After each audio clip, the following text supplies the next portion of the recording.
Fala pessoal, tudo bem? Como é que vocês estão? Galera, seja muito bem-vinda, sejam todos muito bem-vindos a mais um João Mendes Entrevista. É um prazer estar aqui novamente com você para a gente ter esse bate-papo sobre alguma trajetória, sobre a história de quem está vivendo, ou de quem viveu o que você está vivendo e já passou. Hoje está aqui comigo o Guilherme. Guilherme é defensor público e ele vai compartilhar a história dele, né, de aprovação, o que que aconteceu, como é que foi.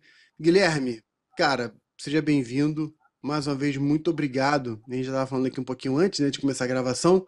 Já tinha agradecido, mas quero agora publicamente te agradecer mais uma vez, cara, por esse tempo, separar esse tempo para compartilhar com a galera aí a tua trajetória. Ô, João, muito obrigado. É, Oi para todo mundo que está vendo, né? Não sei que hora que vocês vão ver. Então, tô quase entrando na defensoria, né? Na verdade, eu fui aprovado em Legal. São Paulo, fui aprovado Uhum. no Tocantins e em São Paulo, na verdade, mas São Paulo que tem perspectiva de nomeação só. Tá, Mas foi legal. já começando por aí, né? Foi um grande step fazer várias provas em vários lugares para já ter uma experiência. Então, a prova que eu queria eu já tinha experiência com prova oral o dia que eu fui fazer a prova oral, por exemplo, do estado que eu queria realmente, né? Legal, legal. Cara, vamos querer saber tudo isso aí. Me diz uma coisa, você então foi aprovado, eu já falei defensor público, já aqui já estando como certo, né? Mas você vai ainda ser nomeado, enfim. Mas me diz como é que foi, cara. Você fez a faculdade de Direito, você sempre quis fazer Direito, ou Direito foi como acontece com algumas pessoas, tipo assim, ah, não sei muito bem o que eu vou fazer, vou fazer Direito para depois me decidir no futuro. Na faculdade, você sempre quis o caminho do concurso público, ou foi uma coisa que foi surgindo depois? A Defensoria Pública era o teu sonho? Eu tô te fazendo uma série de perguntas para te deixar à vontade para Uhum. você falar, né? A Defensoria Pública era o teu sonho ou foi uma coisa que foi também surgindo ali conforme você foi conhecendo as opções, enfim? Então fala pra gente aí dessa trajetória, lá da faculdade até a aprovação. Bom, eu fui fazer direito, né? O meu curso foi entre 2014 e 2018. Aí eu formei no finalzinho de 2018 e não foi uma escolha muito forte, nunca tive esse sonho, não, mas eu queria, né? Queria bastante. Sempre fui de humanas, né? Nunca cogitei fazer nem medicina, nem coisa que envolve fazer conta e tal. Aí acabou que sobrou as opções de humanas e o direito era que mais eu tinha afinidade, né? Aí eu fui gostando, assim, do curso, principalmente o primeiro ano, que tinha muitas matérias que eram mais filosóficas, né? Tive direito romano também. É, Depois, sinceramente, durante o curso eu não tinha muito essa perspectiva de fazer concurso, acabei. Eu não estudava tanto assim na faculdade quanto eu deveria ter estudado, né? Mas deu para aprender bastante coisa. Só que eu fui aprendendo coisas muito para fora do direito, fui estudando mais outras ciências sociais, fiz um TCC sobre questão de direitos autorais relacionada à economia política, por exemplo. De todo modo, depois eu fui fazer concurso, eu saí da faculdade, né? Passei no OAB e tal. E o concurso se mostrou como uma opção para mim, né? Meus pais disseram que me apoiariam. Inclusive, só tenho muito a agradecer a eles, porque eles me apoiaram o caminho inteiro, nessa jornada inteira. E acabou que durante a primeira etapa assim, no meu estudo para concursos, eu estava um pouco perdido, eu não sabia muito bem o que prestar. Eu comecei prestando analista de tribunal, essas coisas, e aí veio a pandemia, né? Porque eu fiquei um ano estudando. Eu até passei, inclusive, para acho que técnico do TRF3, mas eu passei muito lá atrás, então eles foram me nomear só acho que ano passado ou ano retrasado, e eu nem aceitei a vaga. Mas veio a pandemia e eu não tinha nenhum edital, não tinha. Eu estava estudando ainda e tudo mais, só que não tinha nenhum concurso à vista. O primeiro concurso que apareceu foi para assessor jurídico da Codevasf, que era um emprego de CLT, né? E caiu umas matérias que eu já estava estudando mais ou menos. Aí eu peguei esse concurso, peguei o edital, zerei o edital, nem sabia o que era Codevasf, nem sabia nada. E fui estudar aquilo lá, direito ambiental, direito tributário, várias matérias que depois eu fui esquecendo, né? E fiz a prova lá em Belo Horizonte e tal. Mas foi por causa da pandemia mesmo. Foi um período que me marcou muito, assim, no sentido de não ter nada, não ter edital, não ter prova. Eu estava estudando muito por conta, muito no sonho, né? A defensoria, ela foi aparecendo depois, tanto porque foi o período também que eu fui adquirindo prática jurídica, né? Como advogado. E antes disso eu não poderia entrar na defensoria, eu não poderia. Então eu não prestava, eu não cogitava muito prestar esses concursos de defensoria. Aí apareceu, e eu estava prestando muito, depois da Codevasf, né, em 2021, eu estava prestando muitas procuradorias municipais, procuradorias estaduais também, para tentar virar advogado estatal. Então era uma coisa um pouco focada, né, nesse tipo de concurso, mas tinham várias matérias diferentes, né? Por exemplo, eu fui prestar a primeira prova de defensoria que eu prestei foi na Bahia, lá em 2021. E tinha direitos humanos, tinha a ECA, né? Direito da infância e da juventude. Já são coisas que eu nunca tive contato, inclusive eu não tive direitos humanos na faculdade, não tive infância e juventude na faculdade e tal. Então, foi até engraçado. Eu estudei, assim, peguei uns cursos aleatórios que eu achei na internet, de graça, e fui estudando, não sabia o que era o quê. Deu certo, né? A princípio deu certo, eu fui bem na prova de direitos humanos, mas que eu acho que eu não fui. Eu fiquei um pouquinho abaixo da nota de corte só.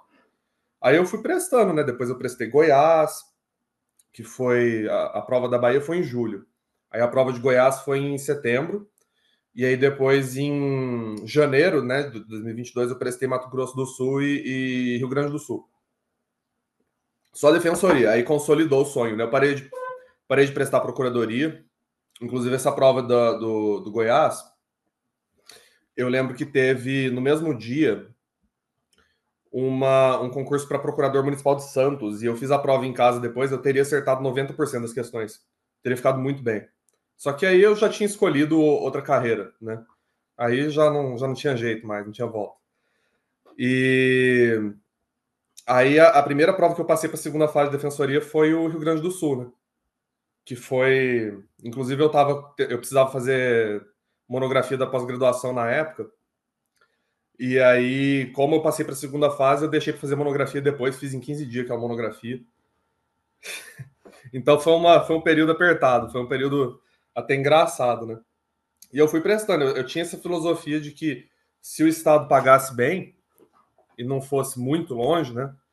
Eu ia prestar mesmo, ia prestar para adquirir experiência, sabendo que não ia dar certo, ou que a chance de dar certo era baixa, né? E inclusive é uma das coisas que eu devia ter feito diferente, porque eu devia ter ido para muito mais lugares, né? Eu deixei de ir para Pará, eu deixei de ir para Roraima, eu deixei de ir para Amapá, Acre, Paraíba, Sergipe, porque era longe, porque não pagava bem. Santa Catarina. Não, Santa Catarina não, porque foi antes da minha época de concurso de defensoria. Mas esses outros aí eu poderia ter ido. Porque uma coisa que eu percebi, depois de um tempo, é que cada concurso que você faz é equivalente a uns 50 dias de estudo, por causa da experiência que é adquirida, né, ao prestar a prova, né? A pessoa sabe, por exemplo, não só as questões da prova em si, por exemplo, como que você se sente quando você está respondendo um monte de questão, e não é que nem naqueles aplicativos de questão que você tem a resposta certa na hora, né? Você só vai ter a resposta quando sair o gabarito, né? Adquire experiência, saber como é que funciona o fiscal, como é que funciona a própria sala lá, para não ter tanto nervosismo, essa parte emocional, terapia de exposição, né? A gente vai acostumando com aquele ambiente, com aquela situação. Então, todas essas coisas, como é que é viajar também, né? Precisar estar lá na prova naquele horário, muitas vezes acordar muito cedo. Fui viajando sozinho e tal por muito tempo. Então, são coisas que vão adicionando na experiência, vão facilitando muito depois de um tempo. E aí a gente pega o gabarito, né, quando termina aquela prova, nunca mais você vai esquecer daquela questão. Ou assim, você vai ficar com aquela questão na sua memória por muito tempo, se ela for, por exemplo, a questão que te tirou da prova. Se for uma questão que você queria recorrer e aí você foi no recurso, ficou 5 horas procurando no Google, vendo fórum. Teve uma questão que foi assim, que foi inclusive na Defensoria de São Paulo, que era sobre acesso possessiones em uso capião de usufruto. Era uma coisa completamente obscura para mim, eu nunca tinha visto na vida. E eu fiquei 5 horas procurando, achei a resposta depois de muito tempo nos fóruns lá de 2008, que tinha umas pessoas discutindo isso na internet. E no fim das contas eu percebi que não caberia recurso daquela questão realmente, mas são coisas que, assim, como tem um envolvimento emocional, prestar concurso, a gente aprende demais, aprende bastante, aprende mais do que ficar estudando em casa e tal. Então é uma coisa que eu sempre recomendo, né? Aí eu passei para a segunda fase no Rio Grande do Sul também. Foi uma coisa assim completamente nova, porque você fazer uma peça processual, você fazer questões abertas, questões discursivas, tá com o vademecum lá na mão, o vademecum vira sua casa. Você chegou um ponto que eu abri, não no Rio Grande do Sul, depois isso, né? Mas chegou um ponto que eu já sabia onde que estava o CPC, por exemplo, só de abrir, eu não precisava marcar mais o vademecum. Eu ficava revirando ele, decorei um monte de artigos de várias leis. E isso para a prova objetiva, o estudo para a segunda fase, para a prova objetiva, é uma das melhores coisas que existe. Porque você vai trabalhar com lei o tempo inteiro, vai ficar lendo a lei o tempo inteiro. E você não vai ficar lendo a lei para tentar decorar a lei, aquela coisa chata de carreirinha, artigo 1, artigo 2, artigo 3. Não. Você vai no artigo que você precisa para responder aquela questão específica, e conforme você vai fazendo várias e várias questões, você acaba zerando a lei, né? Acaba vendo, perpassando a lei inteira. Inclusive as mais importantes, né? Os códigos, CPC, né? O Código de Processo Penal, ECA, essas coisas. Código Civil não diria que ele é muito grande, né? Mas tudo bem. E aí depois, não passei, né? No Rio Grande do Sul. Aí eu fui para Tocantins eu passei. Em 2022 eu lembro que eu prestei Tocantins, depois eu prestei Ceará e Mato Grosso. Mas o Tocantins eu fui para a segunda fase. Só que assim, sempre ficava umas colocações mais baixas, né? Porque eu tava começando. E aí depois eu fui para prova oral também, tinha tribuna. Aí tinha prova de júri, né? Que uma prova mais teatral, é mais assim. Como é que eu posso dizer? Eles não vão avaliar o conteúdo porque o enunciado da prova tá 24 horas antes disponível, né? Então eles vão avaliar a sua postura, a sua fala, a sua capacidade de comunicar um tema muito jurídico para pessoas que podem não ter conhecimento jurídico, que são os jurados, no caso, né? Então, foi uma experiência muito interessante. Me deu vontade de fazer júri de verdade. Eu ainda vou fazer algum júri, pelo menos um, só para, mesmo se eu ver que é uma coisa desagradável, eu vou fazer para experimentar, né? Para conhecer. E a prova oral, né? Prova oral é uma coisa completamente nova. Lá no Tocantins eram 4 provas e eu ficava 5 minutos em cada prova, né? Então era uma coisa muito rápida. Tinha um enunciado, ele chegava lá, aí tinha que sentar na cadeira lá, eles tinham um papel que era enunciado da prova, né? Aquela prova Sebrasp. Aí você responde cada uma das questões, os caras vão fazendo reperguntas. E assim, por exemplo, teve um examinador, né? Ele nem olhou para minha cara. Se eu não tivesse lá, seria a mesma coisa, né? Desculpa, João. Não, pode falar. Eu tô aqui pensando no impacto psicológico seu de estar ali respondendo e o examinador sequer olhando para você, né? Você tem que ter É, segurança emocional ali, né? tem que ter muita segurança emocional e tem que ignorar, tem que se fazer de bobo às vezes para algumas coisas, né? Tem que levar na brincadeira, mas não pode levar na brincadeira visualmente, né? Porque tem que manter aquela postura, não, excelência, com certeza e tal. Mas às vezes se a pessoa te dá uma provocada ou se ela não olha para sua cara, tem que fingir que não está acontecendo e continuar como se fosse uma situação normal, né? E aí a segurança emocional nessa hora é o que bate mesmo. E uma prova oral, na verdade, é para analisar a sua capacidade de lidar com pressão, né? Quer queira ou não, depois, por exemplo, um defensor vai ter que fazer audiência com o juiz. A gente não sabe que tipo de juiz a gente vai pegar, né? Se vai ser uma pessoa mais gente boa ou uma pessoa mais chucra, né? Tipo, mais dura de lidar e tal. Então a gente tem que saber lidar sob pressão, porque a gente está representando pessoas lá, né? Tá defendendo os direitos humanos lá, tá defendendo. Inclusive, muitas vezes o defensor é aquela peça do sistema que vai encher o saco do sistema para o sistema funcionar direito, né? Se o cara tá na audiência algemado, a gente precisa falar, não, tira a algema, isso aí é ilegal, isso aí não pode. Tem que subverter o sistema, né? Tem que causar uma disrupção ali, né? Mas enfim. Aí essa prova foi divertida. Inclusive, eu comecei a fazer muita amizade prestando concurso. Eu acho que isso é outra recomendação de estudo também. Entrem para os grupos de WhatsApp, de Telegram, conversem com a galera, vão tomar umas depois da prova, entendeu? Uma coisa que eu não recomendo que eu fazia, que eu ia tomar umas antes da prova também, inclusive, mas deixa Nossa. quieto. Que as pessoas elas vão trocando experiências, vão compartilhando, vai fazendo amizade, né? A coisa vai ficando mais tranquila. Às vezes a gente divide Uber para aeroporto, né? Às vezes fica no mesmo hotel, vai junto fazer a prova e fica discutindo. Inclusive dá uma segurança emocional maior, uma tranquilidade maior. Claro. E aí depois do Tocantins, né? Ceará eu não passei, não passei da primeira fase, né? Foi uma prova muito concorrida na época. Eu acho que, inclusive, teve mais gente prestando Ceará do que prestando é, São Paulo. Ceará teve, tipo, 24 mil inscritos e São Paulo teve 8 mil e pouco. Olha Inclusive, só. eu acho que isso aí é porque eu posso estar enganado, a minha teoria social do concurseiro, né, é que as pessoas têm medo, muitas vezes.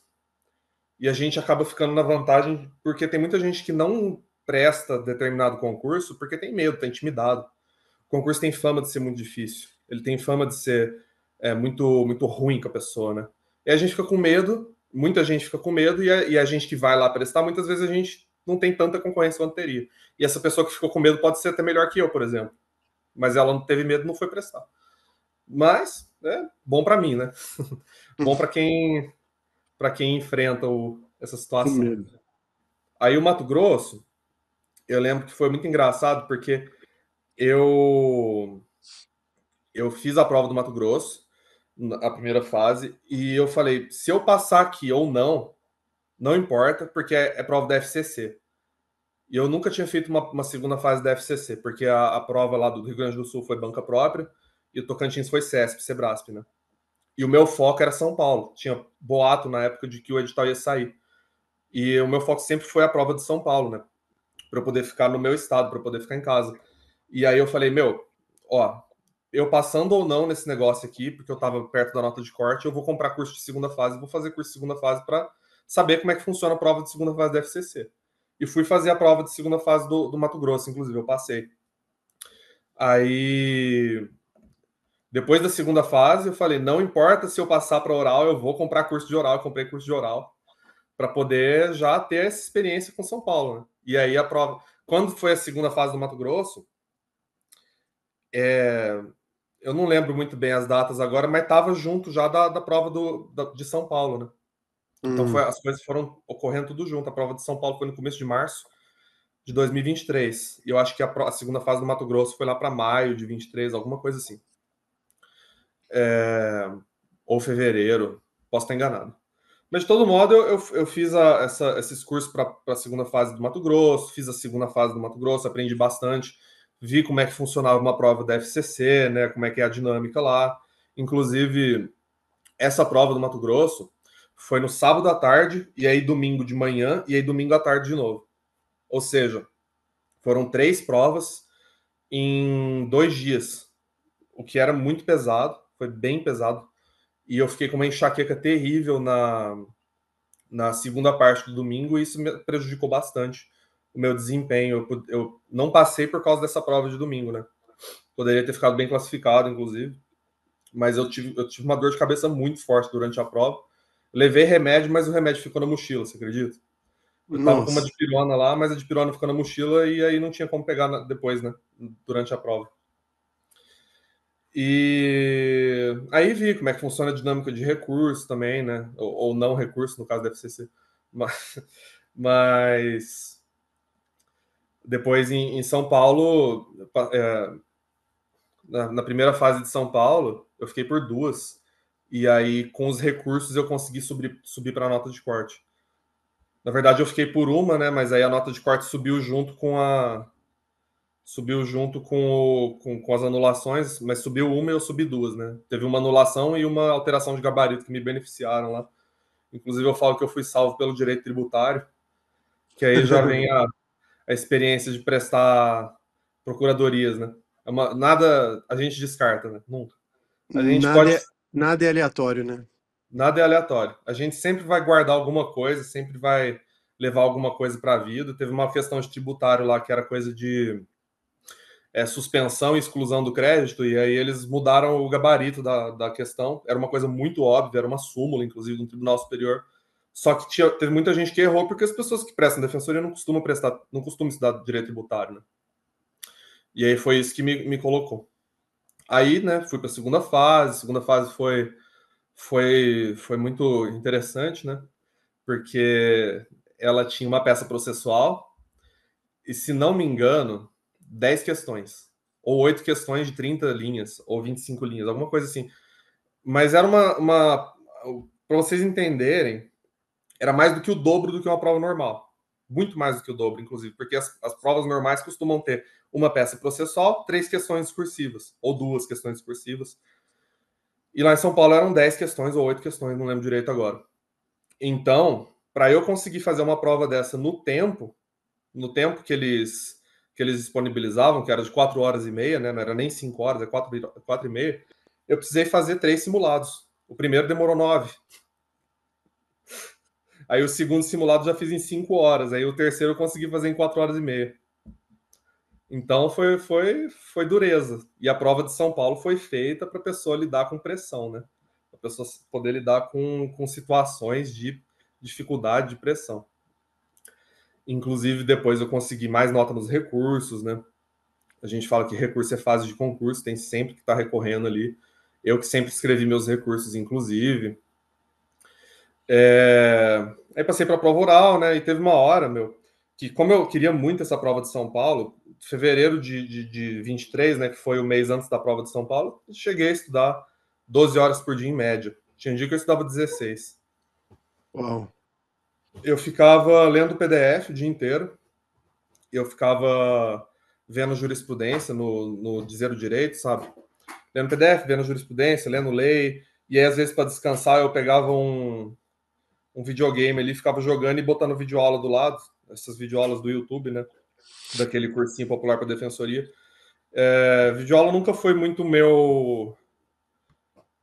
a minha forma principal assim de reter conteúdo, né? Sempre foi mais o PDF, mas eu acho que tem pessoas que funcionam um pouco diferente isso aí. Mas eu colocava para descansar mesmo, aí eu ficava vendo. E aí eu ficava às vezes distraído em casa, eu ia para o shopping estudar, entendeu? Eu pegava o celular, ficava lendo o PDF no celular e era o mais confortável para mim, né? Mas minha mãe ficava enchendo o saco, né? Ela ficava falando assim: não, Guilherme, você vai ter problema no olho de ficar lendo PDF no celular, não sei o quê. Aí eu pensei: quando eu passar no concurso, depois eu começo Eu, a ler no eu, computador. eu conserto o olho, né? Eu conserto o olho. Conserto o olho, pago um oftalmo. Porque é tal negócio, né? A gente tem que fazer o que é mais confortável e do jeito que dá. E aí eu comecei a ler muito livro, né? Inclusive, eu acho que isso foi até um erro meu, porque quando eu fui estudar para a prova oral de São Paulo, eu tava caçando novidade, né? Porque eu tava num período assim que eu tava muito afiado, estudando demais, e eu tava caçando novidade, né? Eu comecei a ler muito livro e artigo científico, inclusive. Poderia ter lido um pouco menos, né? Talvez assim, uns 50% menos, porque teve muitos conceitos novos que eu fui aprendendo, inclusive que é uma prova que é muito. A prova de São Paulo é muito institucional, ela envolve muito essa questão da defensoria mesmo, né? E aí eu queria sempre estar aprendendo esses conceitos doutrinários, esses conceitos científicos mesmo, para ir aprendendo essas coisas que têm mais ligação com esse viés institucional da defensoria, né? Aí eu fui lendo muito artigo, fui lendo muito livro, muita coisa assim doutrinária. Depois, na prova oral de São Paulo, algumas coisas eu consegui me beneficiar muito com isso. Inclusive, tipo, por exemplo, eu ficava decorando casos da Corte Interamericana de Direitos Humanos que não envolvem o Brasil, casos que são desconhecidos e que envolvem temas interessantes. Por exemplo, lá do Panamá, lá da República Dominicana, tipo, de lugares diferentes mesmo, que as pessoas, que os cursos não estavam cobrindo muito, né? Não era novidade, porque eram casos mais antigos já, mas eram casos que eram importantes para essa coisa da instituição, né, da defensoria. E às vezes, muitas provas, isso não é só a FCC, todas as bancas, elas estão com uma tendência que eu fui observando essa tendência, né, depois de um tempo, de cobrar jurisprudência antiga. Decisões do STF, do STJ de 2012, por exemplo, de 2008, ou mesmo Não. mais antigas ainda. Né? Inclusive, na minha prova oral de São Paulo, caiu uma súmula do STF, acho que inclusive foi a súmula 1, que foi cancelada na década de 80.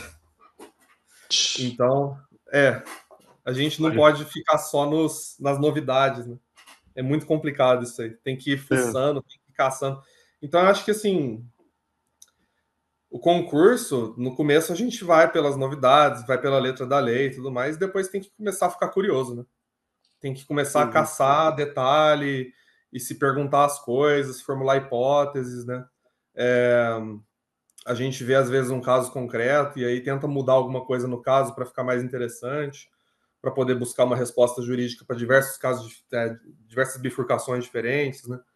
é. E por aí, né? Desenvolver uma Eu, curiosidade mesmo para aprender coisas novas, porque é o que vai cair na prova. A gente nunca sabe, né? com certeza. Eu quero te ouvir mais sobre a questão da sua técnica de estudo, mas antes eu tô aqui olhando para o lado porque eu vou fazendo minhas anotações, né? E eu achei interessante, eu queria explorar um pouco um aspecto que você falou. Você usou a seguinte frase, mais ou menos assim, tá? Foi assim que eu notei aqui. Você falou assim: cada concurso feito vale como 50 dias de estudo, né? E aí você usou depois a expressão, né, que é terapia de exposição, né? Quando você se expõe a alguma situação que é desconfortável, ameaçadora, né? E aquilo vai te gerando vai te dessensibilizando, no bom sentido da palavra, né? Vai te Uhum. dessensibilizando e você então vai ganhando casca, vai ganhando robustez, vai ganhando resistência, né? E aí você fez várias provas sobre isso. Eu achei isso muito legal, porque eu acredito nisso. Eu acho que a pessoa precisa se expor mesmo, né?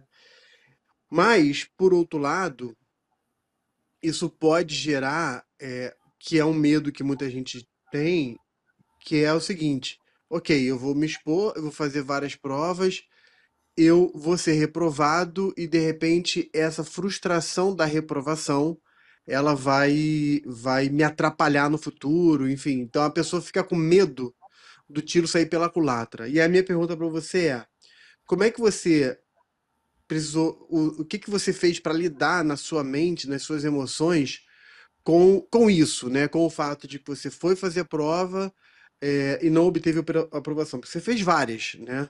Uhum. E como é que foi lidar com essa situação? Você se expõe ao fato, mas ao mesmo tempo isso gera uma repercussão da reprovação. É, bom, é o seguinte, no começo, quando eu estava começando a prestar, eu não estava ligando muito, não. Eu estava falando assim, eu vou fazer essa prova sabendo que eu não vou passar. Se eu passar, eu vou achar estranho, entendeu? Vai ser para adquirir experiência mesmo. Só que aí, de novo, né? Eu tive a prova de São Paulo, que era o meu sonho, que era o que eu desejava mesmo. Então, o medo da frustração, o medo do tombo nessa prova, né? Inclusive depois de adquirir tanta experiência, era muito grande. E a frustração também foi muito grande. Foi porque eu não sabia se eu ia passar ou não da primeira fase, porque eu estava ali nos recursos, dependendo de recursos, né?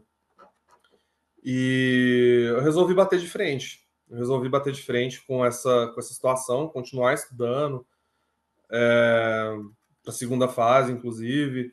E se não desse certo, eu ia ver o que eu ia fazer, né? Ia acabar passando em outro lugar, né? Porque quando a gente está passando nos concursos para alguma determinada área, a gente é capaz, vamos supor que a pessoa ela bate um requisito, né? Ela ultrapassa uma parede ilusória, digamos assim, e depois disso é uma questão de sorte. Muitas vezes a pessoa, antes de bater nessa parede, né, antes da pessoa chegar nesse requisito de de passar nos concursos, ela pode passar, por sorte, como foi eu no caso do Tocantins. Eu não sabia, eu não tinha tanto conhecimento ainda na época, eu não tinha tanta experiência, tanta bagagem de estudo na época. E eu passei por sorte. Mas depois que a pessoa passa disso, ela não vai passar no concurso por azar, entendeu? Então, muitas vezes a gente tem essas variáveis da sorte, tem as variáveis de às vezes cair uma novidade no concurso que a gente não sabe, às vezes de um examinador estar de má vontade com a sua correção na segunda fase, isso pode acontecer. E aí você dá azar e não passa, mas a tendência geral é passar em todos. A tendência geral é passar e alguns não passam porque a vida é assim, né? A vida sempre vai ter aleatoriedades. E a minha frustração de não passar em São Paulo seria muito grande, porque eu queria ficar em São Paulo, né? Aí o que eu resolvi fazer foi não ligar para isso e continuar estudando. Mas aí Entendi. depois eu tive uma outra frustração que foi maior. Porque depois que eu terminei o concurso de São Paulo, tudo bem, eu passei, eu fiquei um pouco mais embaixo na lista. Talvez eu entre nos próximos meses aí, vão me nomear, eu estou com perspectivas de nomeação. Mas na época eu não tinha perspectivas tão seguras assim de nomeação. Aí o que eu fiz? A minha prioridade, meu foco sempre foi São Paulo. Eu estava feliz que eu estava aprovado e que eu ia entrar em São Paulo. Essa é a minha decisão final.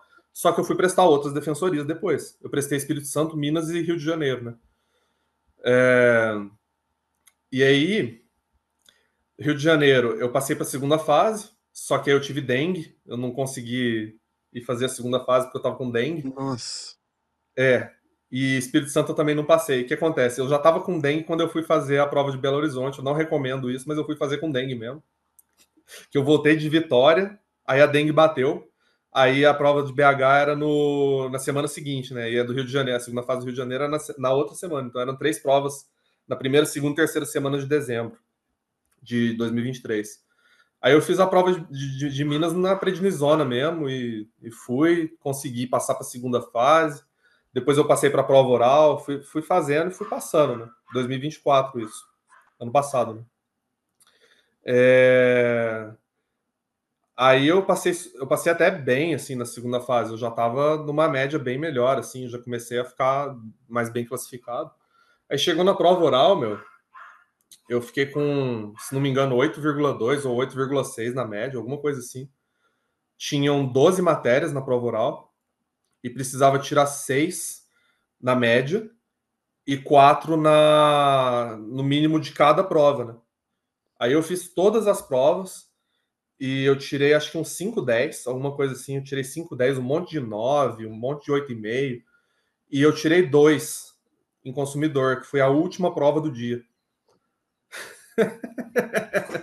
Rapaz. Aí, ó, acabou para mim. Aí eu fui chutado da Defensoria de Minas nos 45 do segundo tempo. Rapaz. Caraca, tô chocado aqui, cara. Na época eu fiquei, nossa senhora, eu falei, não vou prestar concurso mais. Eu dei Isso não é sorte em pra mim, São né? Paulo. É. É, dei sorte em São Paulo, ainda bem, mas se eu tiver filho um dia eu vou proibir de prestar concurso e não funciona, não sei o quê. Eu fiquei, eu fiquei frustrado na época, viu? Eu Revoltado fiquei, até, né? fiquei revoltado, fiquei revoltado. É. Mas eu acho que essa frustração, ela acontece, a gente vai sofrer. Eu sofri por alguns meses, por um tempo, e depois passa, entendeu? E eu acho que o que mais importa é a gente saber que a gente está prestando até passar, né? Não é prestar e ver se vai passar depois. É prestar até Uhum. passar e tem que ir insistindo e não passou nesse, presta o próximo e vai tentando e vai fazendo até conseguir. Uma hora vai. É. É. Essa questão da aleatoriedade, ou sorte, o azar, enfim, ela é interessante, né? Eu tenho uma aluna que hoje ela é juíza federal, e no ano que ela fez a prova dela, ela fez 3 magistraturas federais. Foi um ano que calhou de terem 3 concursos no mesmo ano, né? E ela fez os 3. E foi muito interessante, Guilherme, porque assim, na primeira prova, foi mais ou menos assim, tá? Vou chutar aqui mais ou menos o período. Tipo assim, uma em abril, uma no meio do ano e uma lá para outubro, novembro. Então foi mais ou menos assim, primeiro semestre, meio e final do ano, né? Mais ou menos, tá? Aí na primeira prova, ela passou para a segunda fase, ficou super feliz. Na segunda prova, no segundo concurso, foi no meio do ano, ela passou para a segunda fase, ficou muito feliz. Chegou na terceira prova, que era inclusive da região que ela queria, né, que ela era da Uhum. região do TRF2, ela queria ficar no TRF2. Ela foi fazer a prova e não passou, e ficou longe da nota de corte. Então olha que loucura, né? Assim, a pessoa ela passa em duas magistraturas ou duas regiões e numa outra ela não passa, né? É, Isso não quer dizer que a pessoa não está preparada, não está bem. Cara, quer dizer que naquele dia, naquela prova, naqueles temas, naquelas circunstâncias, ela não foi bem, né? é, A prova, a prova que é uma coisa meio aleatória é o que ela tinha terminado de passar em duas provas anteriores, inclusive numa delas ela foi passando, chegou na prova oral e passou, né? Ou seja, virou juíza federal de fato, né? Enfim. Então a pessoa tem que ter consciência disso que você falou, né, cara? Pode acontecer de alguma eventualidade, né? Alguma eventualidade que me prejudicou numa prova, mas tem que continuar, né? Agora, vou te falar, fiquei chocado aqui, né? Você falou que ficou com uma média de 8,2, né? é, E mesmo algo assim assim. não, e mesmo assim não passou, porque em uma prova, na última prova, É, cara, tipo assim, é levar uma virada do jogo aos 49 do segundo tempo, né? Nem 45, né? Aos 49 do segundo tempo, né? Jesus. aquilo lá foi interessante. É. É interessante, você foi bondoso agora. Foi intenso mesmo, né? Cara, outro ponto que você falou que eu anotei aqui, outros dois pontos interessantes. Um, quando você falou que lá na prova do Mato Grosso, você teve uma enxaqueca muito forte no segundo dia, né? Eu não sei se foi isso que aconteceu, que eu vou te falar, tá? Não sei se foi isso que aconteceu. Mas é comum quando a gente está exposto, quando a gente se expõe a uma situação que é, em termos intelectivos, cognitivos, muito desafiador, uma coisa nova, muito desafiadora, a cabeça explode de dor, entendeu? Porque aumenta ali a circulação, cara, a cabeça explode de dor, Uhum. né? Então, quando você pega pessoas, de repente, assim, não criança, mas você pega uma pessoa já adulta, né? Depois dos 30 ou 40 anos, coloca essa pessoa para aprender uma coisa completamente nova, por exemplo, pega uma pessoa acima de 40 anos, coloca ela para aprender um idioma novo, completamente novo. Cara, estudos mostram que a pessoa ela vai ter constantemente dor de cabeça durante um período grande, entendeu? Então eu não sei se foi isso que aconteceu contigo, mas pode ser que tenha sido isso, né? Ou seja, você se Foi. expôs a uma situação, mas ao mesmo tempo é bom. É bom assim, né? É ruim na hora, Uhum. mas o interessante é de novo a questão da terapia de exposição. Cara, você se expôs pela primeira vez a uma situação daquela, né? Quando você precisou chegar na prova que você realmente queria, aquilo não era 100% uma novidade para você, né? E o outro ponto que você falou também interessante é que você falou assim, muita gente não faz porque tem medo. Quando você comparou lá da prova de São Paulo, que tinha 8.000 inscritos, e a prova do Ceará, foi isso? Você falou Ceará? Foi, foi. Do Ceará, que Ceará. tinha mais de 20.000 inscritos, né? Enfim. Sim. Então muita gente não faz porque tem medo. Ou seja, cara, não tenham medo, galera. Tem que se expor, tem que enfrentar o medo. Vai com medo mesmo, né? Eu costumo dizer que coragem não é ausência de medo. Coragem é você ter medo e resolver enfrentar o próprio medo, né? Exatamente. Vamos falar agora, cara, sobre método de estudo, né? Os seus métodos de estudo. Você foi citando já algumas coisas aqui, né, sobre a própria leitura de lei seca, quando você falou que falou um erro, né, que você falou de pegar muito estudo aprofundado, né, de Uhum. livro, artigos científicos, enfim, que talvez deveria ter pesado um pouco menos a mão nisso. Enfim, me fala aí, cara, como é que foram os teus métodos de estudo, aquilo que você fez, que você percebeu que pra você deu certo, e eventualmente aquilo que você falou assim, pô, eu fiz isso, mas não deu tão certo, ou eu não faria tal coisa, né? A questão é o seguinte, na minha opinião, né? A base de um concurso para a defensoria, né? Eu não sei magistratura porque e MP porque cai em matérias que já não eu não conheço muito, que seria tributário, né, empresarial, são matérias que eu não tenho tanta experiência assim. Mas para a defensoria, né? Talvez dê para traçar um paralelo com esses outros concursos. A base é a lei seca, a jurisprudência do STF e do STJ, né, principalmente. Não só as súmulas, mas também as decisões normais, né? Inclusive precedentes vinculantes, etc, etc, etc. E questão, resolver questões, né? Eu ficava resolvendo questões na plataforma lá e eu fui adquirindo experiência com questões. Às vezes eu lia a correção ali, uma correçãozinha rápida que tinha, o comentário de outras pessoas que estavam resolvendo aquelas questões e tal.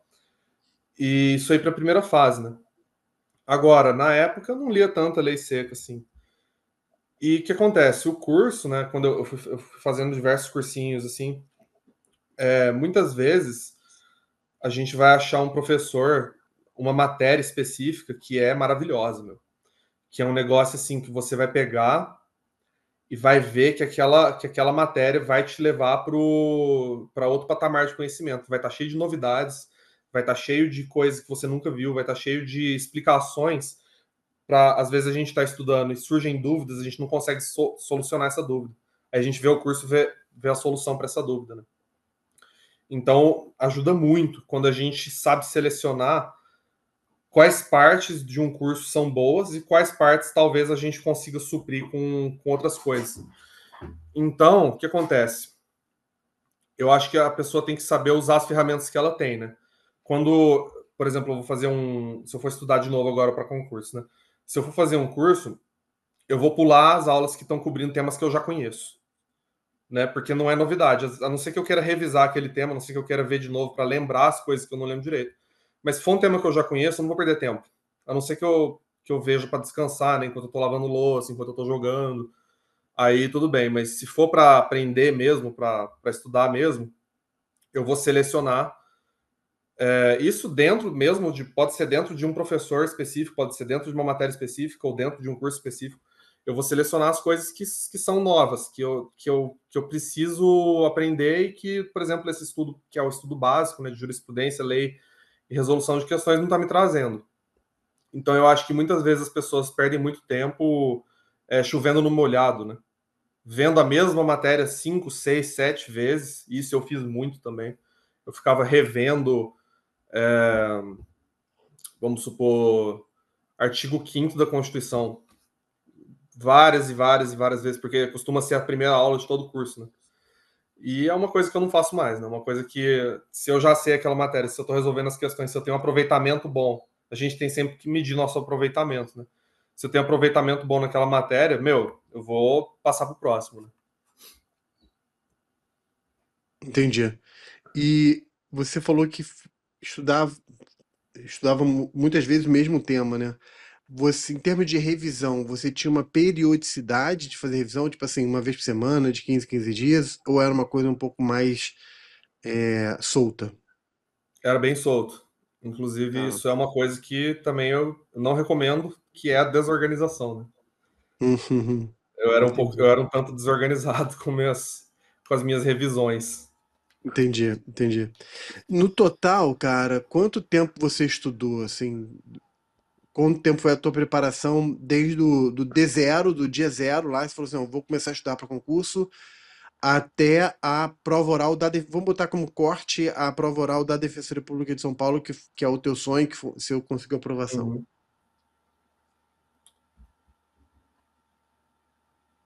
4 anos, eu acho. Que Tá, foi, eu comecei lá para março de 2019, né? E a prova oral de São Paulo foi em setembro de 2023.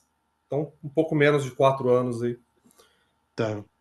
Mas o estudo de qualidade já reduz um pouco aí, né? Porque, Ah, não, sim, até o que é normal, né? A pessoa começa a estudar, não sabe muito bem como, nem onde, e né, até ganhar força, ganhar autonomia. velocidade, ganhar. Legal. E se você tivesse que responder uma pergunta do tipo assim, antes de fazer pergunta, fazer um comentário.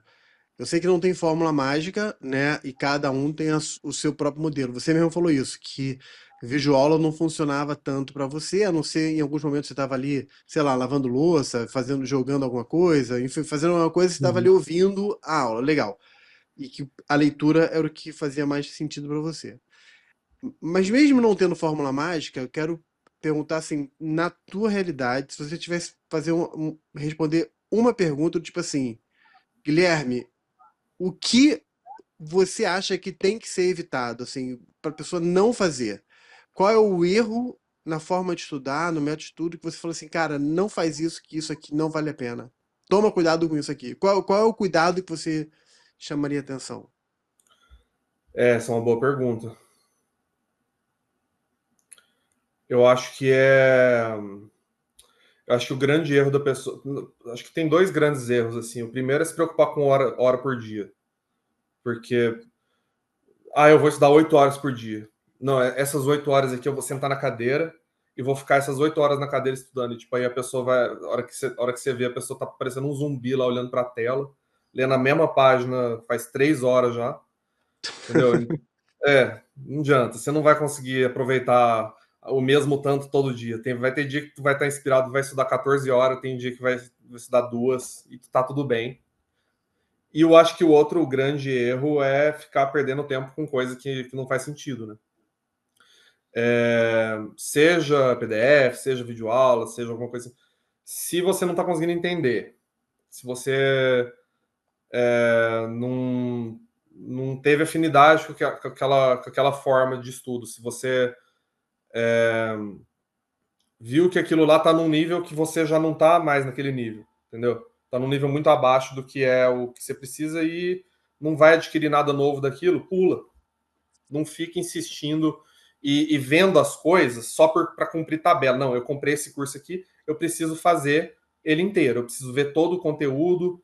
Não, a coisa mais preciosa que você tem é o seu tempo. Tanto porque vai ter dia que você só vai ter 2 horas de atenção disponíveis para aquele dia, e essas 2 horas são as 2 horas mais preciosas do dia, porque são as 2 horas que você vai adquirir conhecimento para poder ir melhor no concurso. Então, se você desperdiçar essas 2 horas com chovendo no molhado, por exemplo, só para cumprir etapa, só para bater carimbo e falar, não, isso aqui eu cumpri já, isso aqui está feito. Meu, 2 horas desperdiçadas. E a mesma coisa quando você, por exemplo, às vezes você precisa rever um conteúdo, porque às vezes um curso foi muito bom. Teve um curso que eu fiz que era de videoaula que foi muito bom, foi maravilhoso, foi excelente. Eu vi o curso 3 vezes. Tava perdendo tempo? Não, porque cada vez que eu vi, eu ia notando coisa nova. Legal, Então, legal, muitas vezes, a gente pode voltar no que a gente já viu e tá tudo bem também. legal, legal. É, você estudava, você falou que não era muito organizado nas revisões, mas tirando a revisão, no estudo regular, digamos assim, você era um pouco mais organizado? Você estudava, por exemplo, num determinado dia, você estudava várias matérias no mesmo dia, ou era uma matéria por dia? Ou você estudava uma matéria inteira, esgotava, depois outra inteira? Uhum. Como é que era essa convergência das matérias?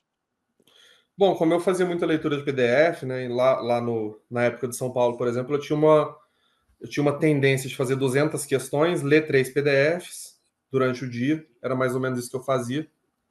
Calma, Aí eu calma, lia, calma, sei calma, lá, calma, calma, calma, calma, calma, calma. 200 questões por dia.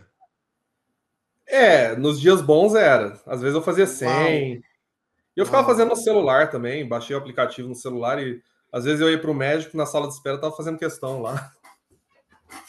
Caraca. Tá bom, mas continua. Então, Aí eu lembro que as horas que eu mais rendia, que eram as melhores horas para mim, era de manhã, entre as 9 e o meio-dia, tava pegando fogo. E depois no fim da tarde, entre as 5 da tarde e as 7 da noite, por aí, e depois de madrugada. Entre as 11 da noite e as 2 da manhã, eram os horários que eu mais rendia, que eu tinha o melhor. Acho que é porque eu ficava sozinho também, né? Não tinha distrações nem nada. Era naturalmente horários que eu ficava sozinho. Aí ajudava bastante.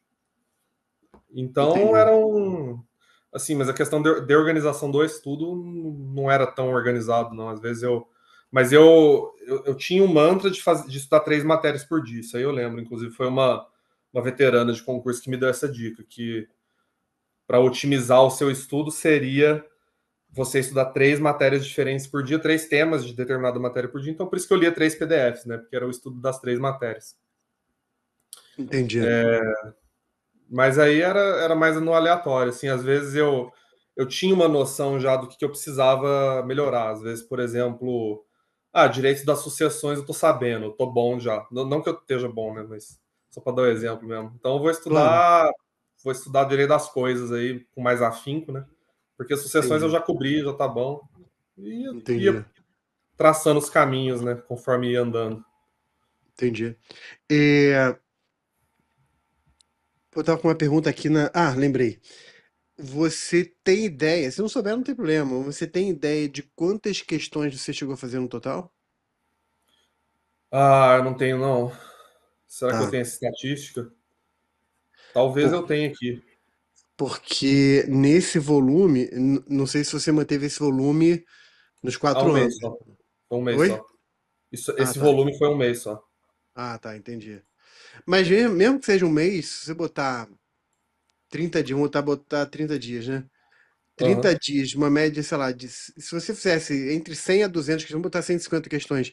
Cara, só aí a gente tá falando de 4.500 questões, né? Num período de um mês. É muita coisa, É. muito bom, muito bom. Eu repetia, né? Teve uma hora Ah, que acabava. imagino, Aí eu imagino. deletava todo o meu histórico lá e repetia. Começava de novo. É. E, aliás, é até interessante você falar isso, né? Tem gente que fala assim, ah, pô, eu já fiz a questão, vou fazer de novo. Vai, cara, porque assim, se você fizer uma questão e voltar a ela, sei lá, 3, 4 meses depois, é provável que você até nem lembre que você já fez essa questão, né? Com Enfim. certeza. Se bobear, você vai errar a questão de novo no mesmo ponto que você errou anteriormente, né? Enfim. É, Então, por teve isso que é. questão que eu acertei duas vezes e errei na terceira. Olha, que doideira, né, cara? Acertou 2 vezes, a terceira você errou, né? Tipo assim, pô, É, evoluir, né? às vezes a gente tava atrofiado. É, dá uma atrofiada, é verdade, verdade. É, cara, você tinha alguma matéria que era teu ponto fraco? Ou algumas? Quais, se tinha? É, ponto fraco, né? Vamos ver. Direito constitucional, né? Com certeza. E como é que você fez para lidar com o constitucional? Eu fui fazendo questões, fui vendo as teorias. Essa prova de Minas aí eu li o mestrado da examinadora. É, Você leu a tese, a dissertação de mestrado da examinadora? Peguei uma tarde lá e li. Tava numa festa chata, aí eu fiquei lendo no canto. Entendi. É. Aí, meu, é o tal negócio, né?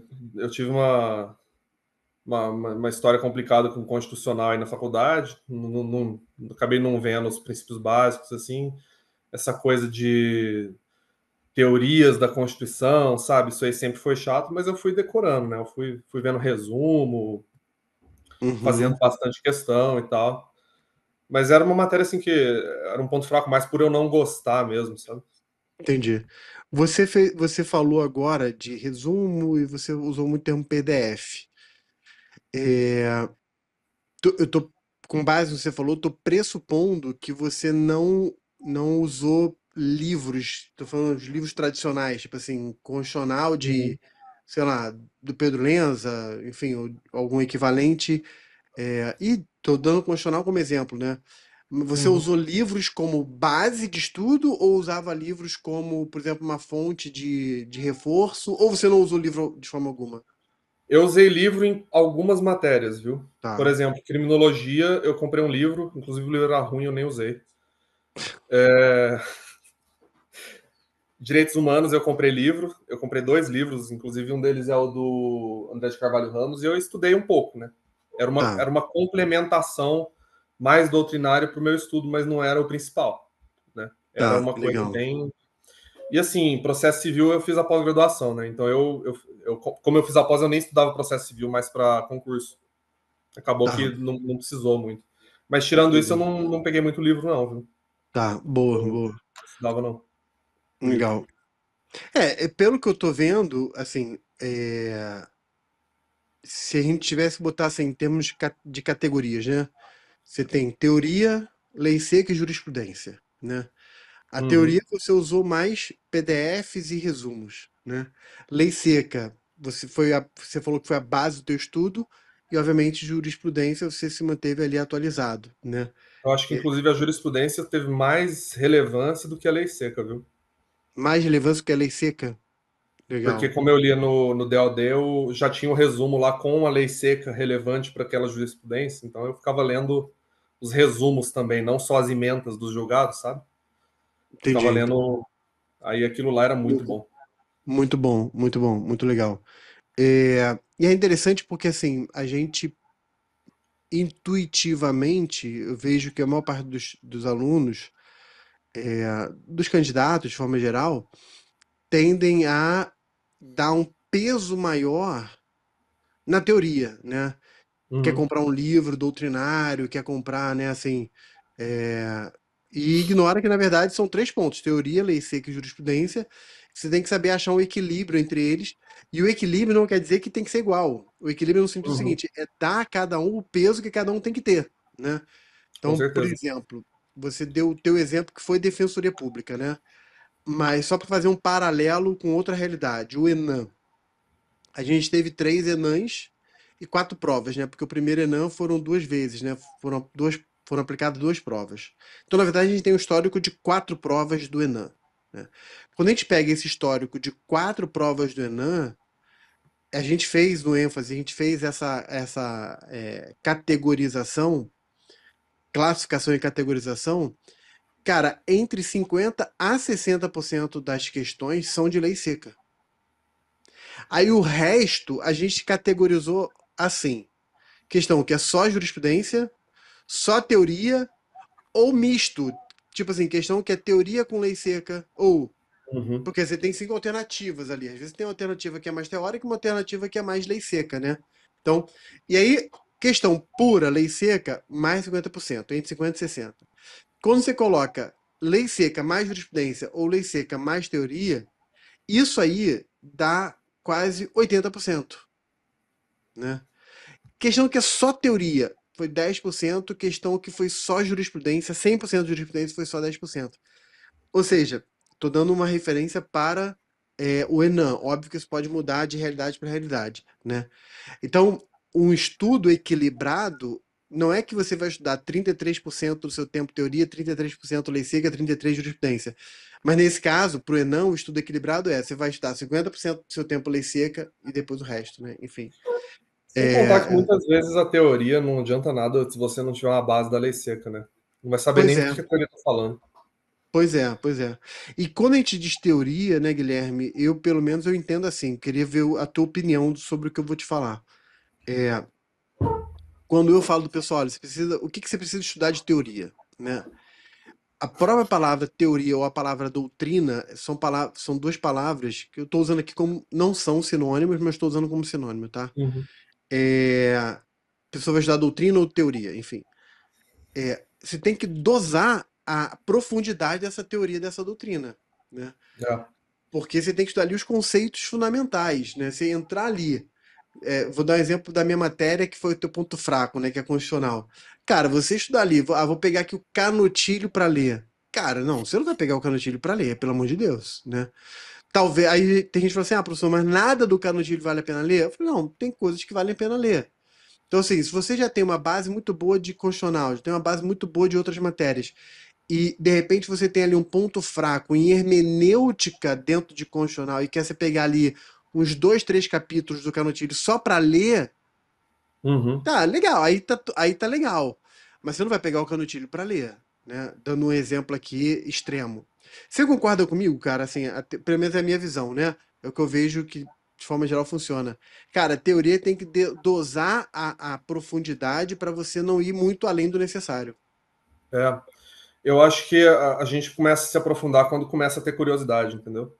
Uhum. Começam a surgir aspectos daquele tema que você está estudando que não estão respondidos, né? E aí você vai estudar a teoria mais aprofundada para satisfazer uma curiosidade, que às vezes é uma curiosidade que é benéfica, né? Porque às vezes o examinador está estudando aquela matéria em profundidade já. Então ele que vai definir o nível de profundidade da sua prova, porque ele já está aprofundado. Muitas vezes ele tem pós-graduação no tema, no mestrado, doutorado, pós-doc, né? E ele leu o Canottilho, né? O examinador. Sim, Ele vai escolher se ele vai cobrar uma questão muito obscura, muito profunda daquilo lá, ou se ele vai ficar no raso, né? Muitas vezes, a maioria das vezes, ele fica no raso. E às vezes, quando você está estudando, você tem curiosidade. E aí vai lá e sim. lê. Mas E, não é necessário, né? Não e é nesse, essencial. nesse ponto de curiosidade, eu vou fazer uma pergunta extrema, assim, sabe? A gente, certamente você já ouviu falar, que de vez em quando caem umas perguntas que eu brinco que é o direito psicodélico, né? Tipo assim, teoria da graxa, teoria da régua lésbica, teoria de não sei que do vampiro, do não sei que lá, teoria, umas teorias muito loucas, assim, né? É, eu brinco que é direito psicodélico, constitucionalismo psicodélico, umas coisas assim muito doidas. Nas provas que você fez, você se deparou com alguma questão nesse nível? Eu não estou falando questão profunda. Estou falando questão assim, algum tópico que é exótico mesmo, assim. Caiu. Caiu? Muitas vezes caem coisas que é uma teoria específica, quem sabe, sabe, quem sabe vai bem, e quem não E você? sabe fica fora. E acho que caiu, você sabia, não? Não, Não. sabia não. Interessante. Quer Eu dei dizer, uma resposta genérica, tirei uma nota mediana, mas aquela teoria específica eu não pontuei, né? entendi. E tá aí, você hoje está aprovado em duas defensorias públicas. Onde eu quero. Eu fiz uma pergunta, e eu vou ser honesto aqui com você. Eu fiz uma pergunta já com viés, né, enviesado Uhum. aqui. Que é o seguinte: cara, eu. Vai cair essas questões psicodélicas, vão cair essas questões psicodélicas, mas a minha tese é, cara, se a pessoa está estudando, como no teu caso, né, ali, alguns anos, de forma consistente, mantendo seu ritmo, não sei o que lá, cara, não vai ser uma questão psicodélica de um concurso ou de outro que vai impedir a tua aprovação em concurso público, Com né? certeza. Tanto Legal. que porque, como eu fiz uma resposta genérica, eu tirei uma pontuação que foi uma pontuação acima de zero. Tá bom, Tá, tá. né? Beleza, beleza. Enfim, então, eu até teve um grupo de alunos que me mandou aqui um livro, eles compraram um livro sobre temas exóticos. Eu não sei o nome do livro, cara. Mas Temas era só exóticos. disso. Temas exóticos, temas esquisitos, essas coisas assim. Só esses temas, assim. Perguntar para você o que que você acha. Eu falei assim, olha, nada contra o livro, nada contra quem editou o livro. Muito pelo contrário, eu acho que fez um trabalho legal. Eu acho que é legal você ter isso. É legal. Mas não acho que isso tem que ser, tipo assim, uma referência de estudo. Tipo assim, vou estudar, vou botar isso aqui no meu estudo regular. Acho que não. Acho que é assim, cara, você tá com uma dúvida ali, vai fazer uma consulta, você já tá num nível excelente, já tá chegando nas segundas fases, aí beleza, tirar uma dúvida ou outra. Agora, você focar nisso, porque isso não vai te reprovar na prova, né? É. É uma coisa que eu falo assim, que teoria sempre vai ter para tudo que é lado, Sim, porque qualquer pessoa pode pegar uma palavra e pôr na frente de outra palavra e formar uma frase, né? Se vai ter sim, coerências, né, ou não, a gente já não sabe, mas isso aí até papagaio faz, né? Não precisa nem ser é, pessoa. Eu acho que mais importante em questões de teoria, que tem muita gente que é obcecado com o examinador, né? A pessoa vai fuçar, vai stalkear o examinador mesmo, vai fuçar tudo que tem de currículo Lattes, da atividade da pessoa, mas eu acho que isso aí não costuma ser o foco dos examinadores, tanto porque seria muito óbvio, né? Ele tá. sabe que o candidato vai ler o Lattes dele, que o candidato vai atrás das coisas dele. Então eu acho que o mais legal mesmo é você ir na instituição daquele examinador. Por exemplo, a defensoria. Boa. A defensoria, todas as defensorias do Brasil, ou quase todas, têm uma escola. A escola tem uma revista científica, a escola tem relatórios, a escola tem teses institucionais, tem doutrinas específicas que a escola publica. Então vai na escola. Porque isso aí já é uma posição que não é pessoal daquele examinador, que não é que o examinador vai cobrar aquela posição porque ele está representando a instituição a qual ele pertence, ou a instituição que contratou ele, né, se for uma banca de concurso. E é uma coisa muito mais impessoal. Então ele não está satisfazendo uma vaidade dele cobrando, por exemplo, aqueles temas. E não é óbvio, porque é a posição da instituição e não do examinador em si. Então acho que se for para ver uma teoria, é legal começar no site da escola da instituição, no site da instituição, né? Cara, excelente dica, muito boa mesmo, porque assim, eu vou fazer um comentário e esse comentário que eu vou fazer ele não é um comentário carregado de juízo crítico. Eu tô fazendo só uma observação. Mas alguns concursos, como Defensoria Pública e Ministério Público, especialmente Ministério Público Federal, são concursos que têm uma carga institucional muito forte. Ou seja, Uhum. se tem ali a forma de enxergar o direito, de ler as teses, de ver os posicionamentos, tem um viés institucional, uma ótica, né? Um óculos institucional por onde, através da lente, né, que a instituição olha. E é importante você conhecer isso. É muito boa dica, né?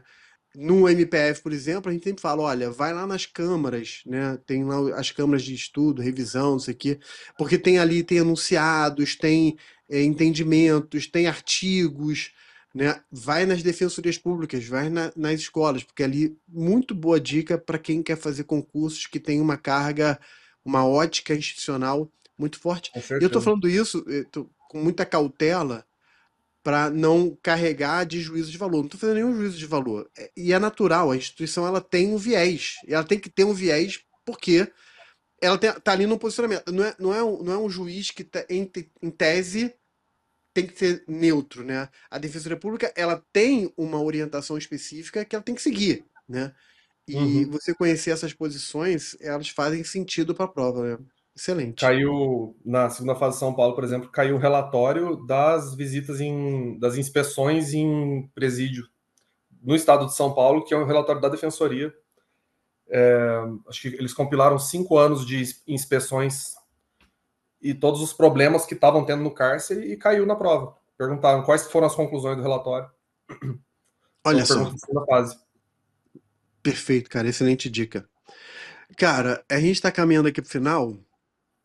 E eu sempre faço um desafio aqui, Guilherme, que é o seguinte: imagina que o pessoal terminou de assistir essa entrevista, tá terminando aqui. Aliás, você que tá aqui já curte o vídeo, dá o like, né? São os 3C, né? Curtir, compartilhar e comentar. Então, faça aí os 3Cs. Mas o pessoal tá aqui, tá assistindo a gente e terminou esse nosso encontro aqui, a pessoa vai sentar para estudar. E a primeira coisa que ela vai ler no caderno dela, no livro, no computador, não sei, é uma frase sua. Que frase seria essa? É estudar até passar, né? Estudar até passar. Legal. Insistência. Boa, boa. Até passar. É uma frase simples, mas eu acho que ela é uma frase que ainda é muito forte, né? Porque não é para passar, né? É estudar até passar. Legal. É uma forma da Insistente. gente instrumentalizar nossas frustrações também, né? Muito interessante isso, né? Instrumentalizar as frustrações. Legal. Beleza. Quer dizer, a É. frustração é só um meio, é só um instrumento para você chegar até uma finalidade. Legal. Ela não é um fim em si mesmo. Muito bom, Uhum. muito bom. Cara, obrigado demais, Guilherme, por ter participado aqui dessa entrevista. Parabéns pelas aprovações, parabéns pela insistência, né? Por ter vencido as frustrações, né? Concurso público vale a pena, né? Você acha que depois lá da frustração lá de Minas, não fale pro seu Nada mais me filho. abala. Oi? Nada mais me abala. Nada mais te abala, né? E, cara, desejo aí que teu tempo na Defensoria Pública seja, né, tua carreira, tua vida na Defensoria Pública seja muito bom, porque é uma instituição que consegue fazer muita diferença na vida das pessoas, né? Consegue realmente ajudar de forma muito efetiva uma faixa importante da nossa sociedade, né? Muito legal, Com cara, muito certeza. legal, Com certeza. né? Eu brinco que poucas carreiras na área jurídica precisa ter uma vocação tão intensa quanto a Defensoria Pública, né? Eu conheço gente que é magistrado, que é do Ministério Público, ou que é de alguma outra carreira, que são bons profissionais e, enfim, se dedicam, não desgostam, mas pessoas que de repente não têm ali não sentem que tem uma vocação, tipo assim, não, eu nasci para ser juiz, né?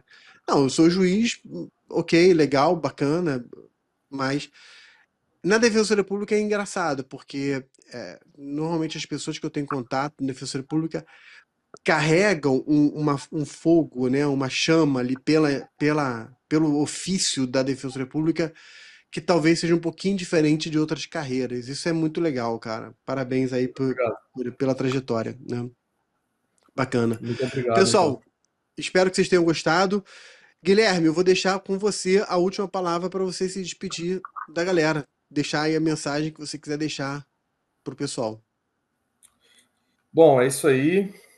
É, acho que a mensagem está dada, né? Agora é pôr a mão na massa e continuar o caminho, porque nada vai ser desperdiçado também. Vão estudando e uma hora vai estudar até passar, né? Acho que não tem Muito muito bom. mais o que falar, né? Muito bom, muito bom. Legal. Obrigado, cara. Galera, Obrigado. valeu, aquele abraço e até a próxima. Valeu, Guilherme. Valeu.